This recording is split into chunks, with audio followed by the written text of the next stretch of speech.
bloopers parah lah gitu. Jadi kemarin pekan 15 dimulai di Persibaya. Yang tiba-tiba mau ganti Rizwan Lauhin mau diganti, kok di daftar nggak ada. Padahal di MCM ada semuanya. Disepakati tanda tangan ada semuanya. Kok di print-printan nggak ada. Terus ngamuk-ngamuk kan si Uston kan. Uston ngamuk-ngamuk ternyata. Ada kawan kita Vim yang telepon Uston besok paginya, wah rawon nih gitu kan. Gitu.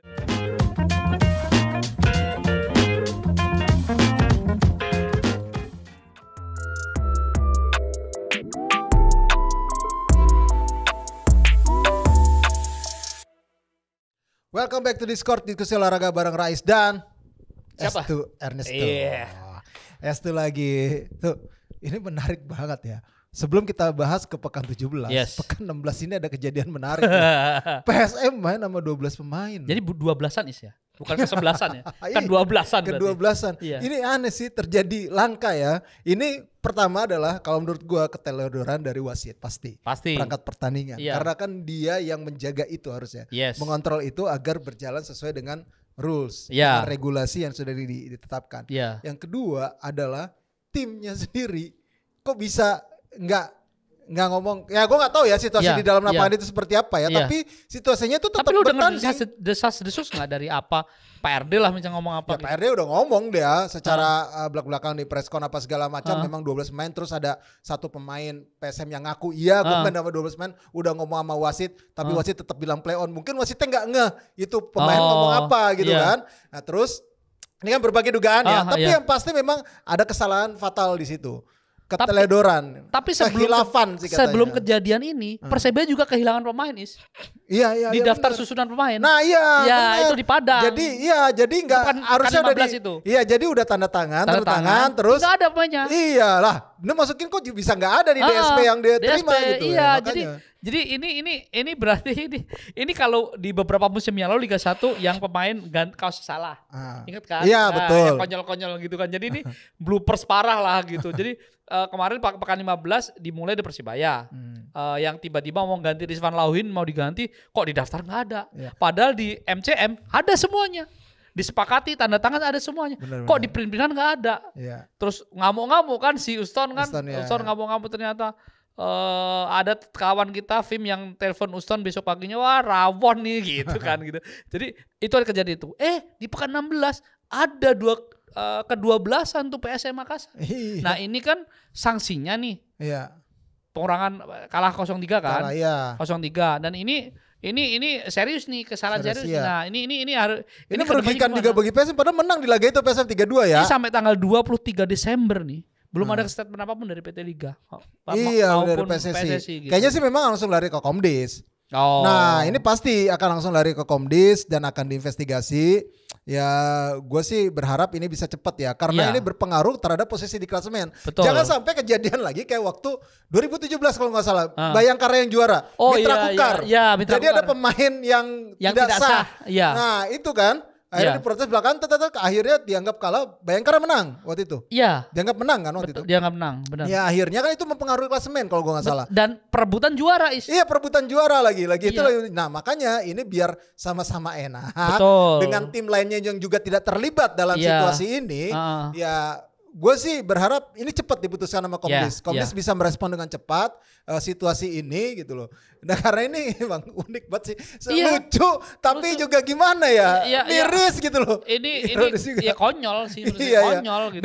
Dengan situasi yang sebenarnya sudah serba digital ya. Karena kan ini Matchcom apa segala macam.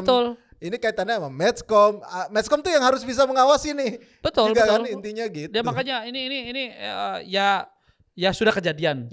Dua pekan terakhir sudah kejadian yang bloopers konyol ini kejadian. Tapi semoga ini cepat diputuskan seadil-adilnya, karena ini juga akan mempengaruhi trust masyarakat, trust pecinta bola terhadap Liga 1 utamanya. Benar. Gitu. Apalagi kan sekarang brandingnya udah keren banget nih ya. Ibaratnya image-nya makin oke dengan adanya VAR lagi kan. Kualitas juga makin meningkat katanya gitu. Dan ya kita berharap ini bisa cepat segera terselesaikan kasus ini. Kita menunggu yang terbaik dari kasus ini. Ya mudah-mudahan bisa selesai lah. Hasil yang terbaik lah buat keputusan terbaik buat kedua tim ya. Karena gue yakin gini ya, mungkin PSM juga udahlah gue main. Dia ada nggak-nggaknya juga.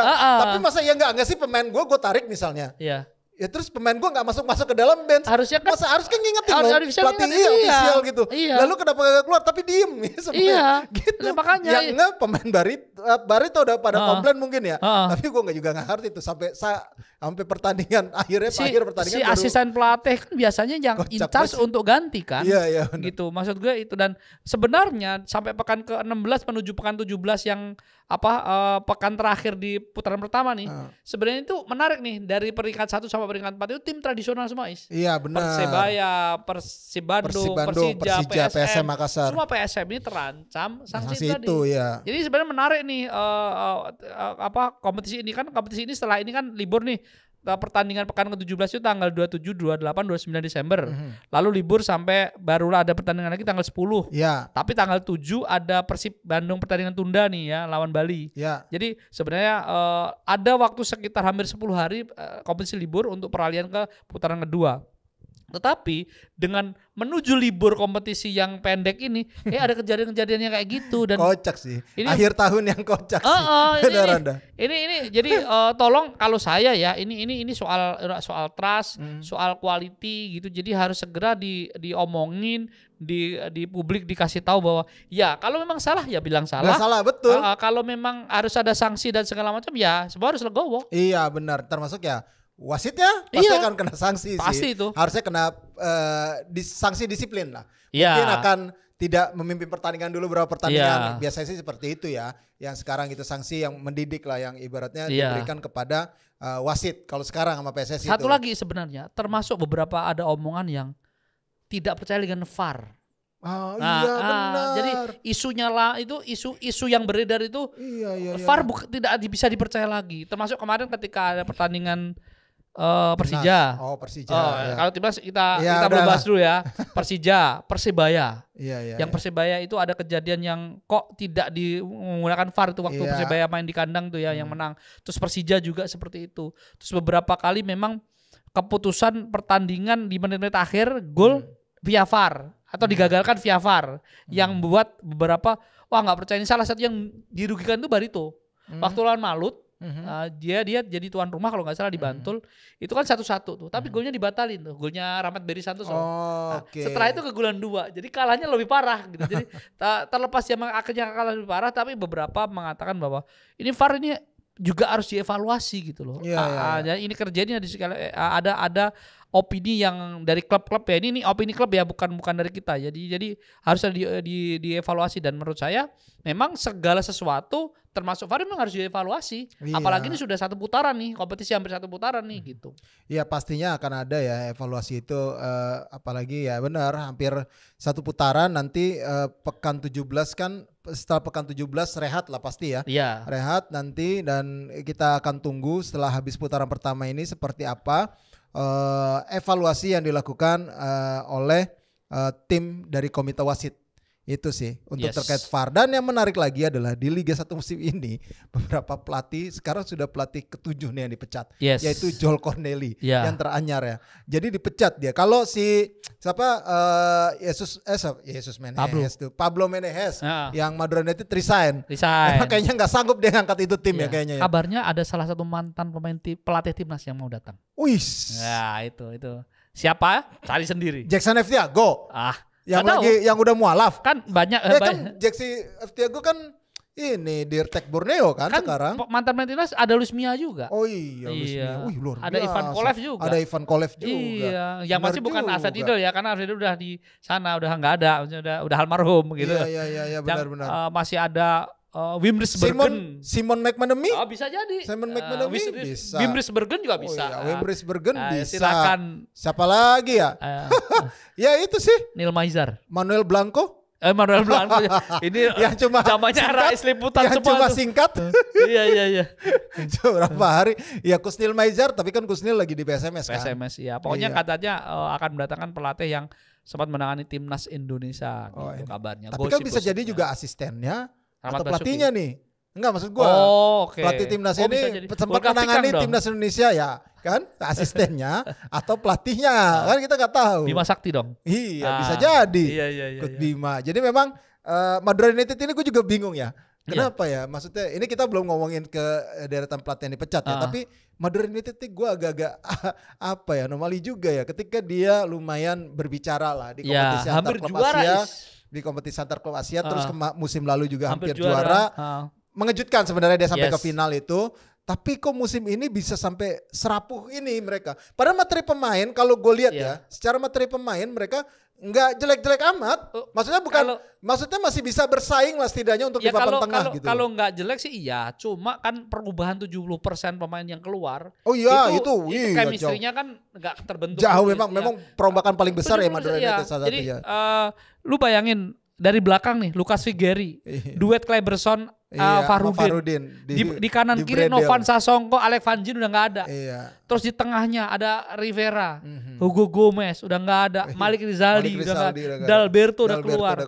Yang cuma bertahan cuma si Lulinha. Iya, Lulinha doang ya. Iya sih, sama Koko Ari Araya balik lagi akhirnya ya. Iya, Koko Ari kan masih ada, tapi kan Koko Ari juga bukan sempat bukan reguler banget ya gitu. Jadi memang ya struggle sebenarnya gitu. Dan ketika Mas Widodo pegang tim itu sebenarnya ya tugasnya berat banget karena harus membangun chemistry baru di tim ini. Benar. Gitu. Ya, Goodswit itu salah satu pelatih yang cukup awal-awal yang dipecat di Liga 1. Jadi memang dari 7 itu yang pertama adalah ada Juan Schneider paling pertama. Waktu itu dipecat 10 September itu PSBS Biak. Kemudian ada pelatih Semen Padang Coach Henry Susilo. Yang dipecat 13 September. Kemudian ada Coach Widodo yang ketiga gitu, itu 16 Septembernya. Terus ada Milomir Sesliha. Oh Sesliha dulu ya? Habis itu Sesliha Persis Solo yang dipecat 25 September. Kemudian ada Wagner Lopez PSS Sleman. Oktober udah. Periode Oktober ada pemecatan lagi. Jadi September itu ada 1, 2, 3, 4 ada 5 pelatih yang dipecat. September tidak ceria ya? Iya September tidak ceria. Kemudian di Oktober ada itu tadi gue bilang Persis ada ada si Coach Wagner Lopez PSS Sleman. Kemudian ada Coach Rahmat, ini menarik cuti. Akhirnya balik lagi. Terus akhirnya Paulo Meneses ini pada bulan Desember dan Joel Corneli. Dari deretan itu yang paling mengejutkan sebetulnya buat gua ada Joel Corneli. Sama, sepakat. Bener-bener aneh loh. Tim ini nggak sedang jelek, lagi lumayan bagus. Setidaknya bersaing ya. Setelah musim lalu hancur-hancuran, setelah tragedi, terus hancur-hancuran, terus dia bisa berhasil bawa juara Piala Presiden. Performanya di Liga juga dan lumayan banyak pemain muda, pemain lokal yang naik apa level. Salim tuh Area misalnya. Iya betul. Si Dedik Setiawan juga kembali hidup lah. Ahmad Maulana salah satunya. Terus Arkan Fikri dapat reguler. Artinya ini pelatih yang menurut saya pelatih yang cukup baik untuk Arema sekarang ya. Dengan dia tidak bisa bermain di Malang, dia bermain di Blitar. Ini pelatihnya tapi ya aneh gitu tiba-tiba dipecat dan kembali Mr. Kuncoro dari interim. Tapi kemarin menang loh dia, Coach Kuncoro. Itu maksudnya agak aneh dengan Joel Corneli dan menurut saya dia pelatih yang menurut saya itu cocok dengan Arema, karakternya Arema cocok. Gitu. Ya mungkin gajinya nggak cocok kali, minta naik. Atau dia pindah ke Madura. Nggak jadi pemantan main timnas. Iya, enggak sih kayaknya. Kalau gue sih enggak kali. Ya mungkin mudah-mudahan sih Arema bisa mendapatkan pengganti yang sepadan ya. Yes. Ya kita berharap Arema juga bisa terus berprogres di situ. Ya ini menarik sih, kita tunggu lagi. Kira-kira kata lu siapa prediksi pelatih yang bakal cepat ke Arema? Arema biasanya sih cari pelatih baru sih. Enggak, bukan Arema yang bakal dipecat. Oh, dipecat. Bakal dipecat. Kalau lihat dari performa tim-timnya nih, soalnya tim yang sempat tersyok-syok misalnya Malut naik lagi. Iya. Tapi kalau PSIS kayaknya nih Gilbert Agius nih dalam ancaman nih. Gilbert Agius. Gitu. Iya gak sih? Kemarin kalah lagi kan? Janjinya di putaran kedua dia mau banyak perubahan pemain. Dan jadi ini masalah pemain nih. Dan Gilbert Agius dijamin sama Yoyo Sukawi akan aman. Wih, budget ya. Budget ya. Wih, berapa M nih lo buat belanja pemain nih gitu ya. Dan agen mereka juga, agen langganan mereka, Agiresi juga, kalau saya siap mendatangkan pemain-pemain bagus. Janji kepada supporter gitu. Iya, memang iya kayaknya sih itu salah satunya. Mazzola Junior juga kayaknya PSS Sleman ya. Mazzola dalam tanda kutip pengawasan lah isinya. Dalam pengawasan. Mazzola Junior. Jadi dua itu sih kayaknya yang lagi yang berjuang struggle ya Ong Kim Sue. Ah iya. Ong Kim Soo ini benar. Salah satu menarik ya, Ong Kim Soo ini direkrut sama Persis Solo. Ong Kim Soo padahal lagi bagus di Sabah. Sabah lagi bagus. Lagi dibuat tapi bagus sama dia. Tapi kontraknya habis. Iya, kontraknya memang udah habis. Ya akhirnya mungkin dapat tawaran lebih baik di Persis Solo. Dan ini tugas berat ya buat Ong Kim Soo. Tapi kan dia datang juga mendekati putaran kedua. Pastinya ada beberapa pemain yang sudah dia siapkan Sadil untuk Ramdhani membantu dia. Iya, bisa jadi. Bisa jadi Sadil Ramdhani putaran kedua. Tapi Sadil Ramdhani kemarin di instastory-nya pakai lagu-lagu berbahasa Sunda, Is. Wah, ke Persib dong. Ya nggak tahu. Persikabo juga bisa bahasa Sunda. Persikabo. Iya ya, tapi iya bisa jadi ya Sadil Ramdhani ya. Iya bisa jadi Sadil Ramdhani. Tapi kalau katanya sih memang Sadil kabarnya ke Persib. Rumor-rumornya, tapi ya kita tunggu aja bakal seperti apa gitu nih nanti pergerakan di bursa transfer nanti. Tapi yang pasti pelatih ini struggle, tinggal lokal tinggal berarti Coach RD ya. Coach Imran. Coach Imran. Ya. Terus tinggal dua. Tinggal dua ya? Tinggal iya, dua ya? Kan kemarin sama Coach Widodo. Oh iya benar ya. Sisa dua ya? Iya kan Coach Widodo kan diganti itu kan pemain asing yang sekarang mundur yang resign itu gitu. Jadi pelatih asing tinggal pelatih lokal tinggal dua. Iya, gitu. Coach RD sama. Nah, bagusnya Coach Imran kembali ke Kiraha. Ini kita tegesin ya, ini yang definitif ya, bukan caretaker ya. Bukan caretaker. Kembali ke Kiraha, bermain di depan walaupun sempat hampir kalah dari PSM. Iya. Tapi Malut ini grafiknya bagus. Iya benar. Di PSIS kemarin terlepas dari PSIS juga lagi jelek, dia menang meyakinkan 3-1. Iya benar. Si siapa Korea itu. Iya. Bagus banget itu. Apalagi kalau nanti babak putaran kedua si Junior Belanda udah main, wah istimewa itu. Iya bahaya juga depannya ya. Kop Sayuri push. Iya. Diego Martinez Cino. Cino. Lagi subur juga dia. Iya. Wah, iya. Harusnya sih bisa bersaing lah menembus papan tengah ya Malut United ya. Jadi Semen Padang susah nih. Ya ini gue menunggu Semen Padang nih. Kayaknya Eduardo Almeida pasti dikasih kesempatan lah. Berat lah buat dia buat ngangkat tim. Kemarin beberapa kali akhirnya menang di kandang Madura. Terus seri kan. Kalah lagi ya. Seri ya. Iya seri. Seri intinya Coach Eduardo ini pasti akan dikasih kesempatan sampai putaran kedua nanti setidaknya untuk mengangkat tim ini. Dan materi pemain yang dia butuhkan untuk direkrutkan janji bapak pembina yang satu itu kan. Iya, sebut aja. Tenang ya. Kata gitu putaran kedua ya. Iya. Ambo rombak semua. Iya, janjinya itu Papa Aziza. Iya. Iya itu makanya ya kita tunggu aja nih kejutan dari Semen Padang bakal melakukan gebrakan seperti apa. Tapi yang pasti dia sudah memastikan Pratama Arhan gak bakal ke Semen Padang. Yang jelas Pratama Arhan tetap di luar negeri. Itu mertua atau agen main sih? Atau jubir? Dia pastikan pindah dari Suwon FC Pratama Arhan, tapi tidak ke Semen Padang. Oke. Ya kan info-info yang dibutuhkan kan kadang kan memang dari berbagai sumber kan. Salah satunya dari bapak mertua. Iya. Karena kalau dari agen, dari anak ke pemain sendiri kan susah. Kalau dikulik-kulik ke mertuanya kan wah buka semuanya. Punya mertua yang baik itu enak banget emang. Iya makanya. Oke, tapi menarik juga ngundang Bapak satu itu kesini, Andre Rosiade. Waktu itu dia gagal loh untuk jadi Esko. Itu menarik juga ceritanya. Iya. 2 kali gagal. Menarik juga ceritanya itu. Iya. Tapi nantilah ya. Kita akan coba Pak Andre, kita akan undang ke sini. Ya mudah-mudahan ada waktunya nanti untuk Pak Andre Rosiade. Oke, dengan demikian, kayak udah tar dulu. Gua pengen bahas prediksi pekan 17. Pekan 17 ini ada 9 pertandingan seperti biasa yang akan tersaji di Liga 1. Semen Padang versus Arema. Semen Padang. Di kandang Semen Padang. Semen Padang menang nih. Wah. Arema Semen Padang. Ya bisa lah kayaknya Semen Padang ya. Tutup tahun lah, happy ending. Borneo FC versus Persik. Persik lagi ya inkonsisten gue sih. Termasuk Borneo juga sih. Sama-sama ya Borneo tapi masih unggul sih. Kemarin masih ini dah menang telak. Terus ya gue Borneo lah. Borneo sama gue Borneo. PSS Sleman Madura United ini nih. 2 tim papan bawah. Ini bisa seri tapi bisa juga PSS yang menang. Ini masih di Manahan kan? Masih di Manahan lawan Madura United. Gua ngeliat PSS Sleman. Terus PSBS Biak Dewa United. Dewa sih gua. Oh ini main di ini. Enggak Bali. Ini masih di Bali. Belum di Januari nanti. Oh kalau main di Bali sih masih Dewa sih. Dewa. Lu Dewa lo ya? No.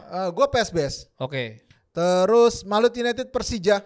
Menarik nih. Ini di kandang Malut. Ini Persija itu main suka inkonsisten. Iya. Ini bisa Malut bisa menang nih.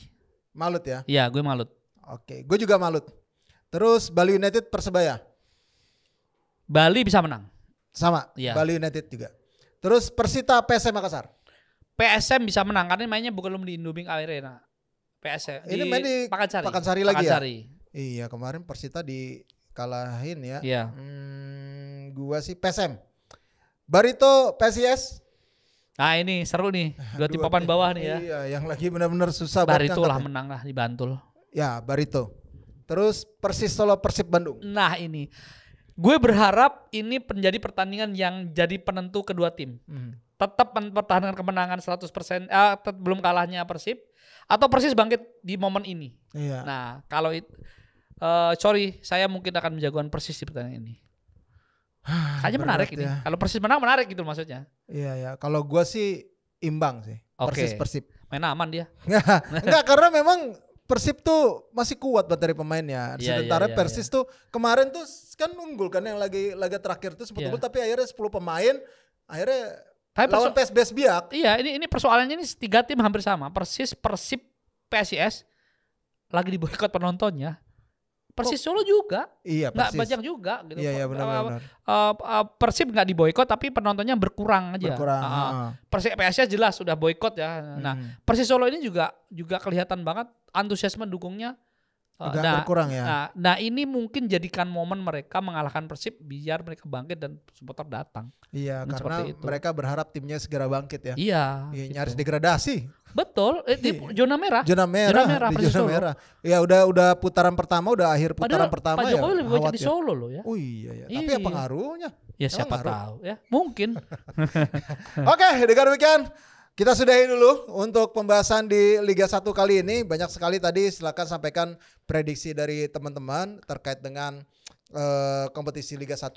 Apakah prediksinya nanti di pekan ke-17 siapa yang menang atau bakal seperti apa? Silakan disampaikan di kolom komentar. Jangan lupa juga untuk follow sosial medianya Skor, baik itu di X, Twitter, Instagram, Facebook dan juga TikTok, dan juga tetap subscribe YouTube kita di channel Skor Indonesia. Kita juga masih ada di Noise. Ya. Kalau teman-teman butuh informasi yang daging, itu ada di skor.id. Di situ ada special report namanya Skor Spesial. Di situ ada mau cari apa, golf ada, mau cari pedal juga ada. Termasuk ada juga Liga Nusantara yang sebenarnya seru, tapi kita belum bahas ya. Tahun depan kita bahas. Oke, dengan demikian gue Resatnan. Resto. Sampai jumpa lagi.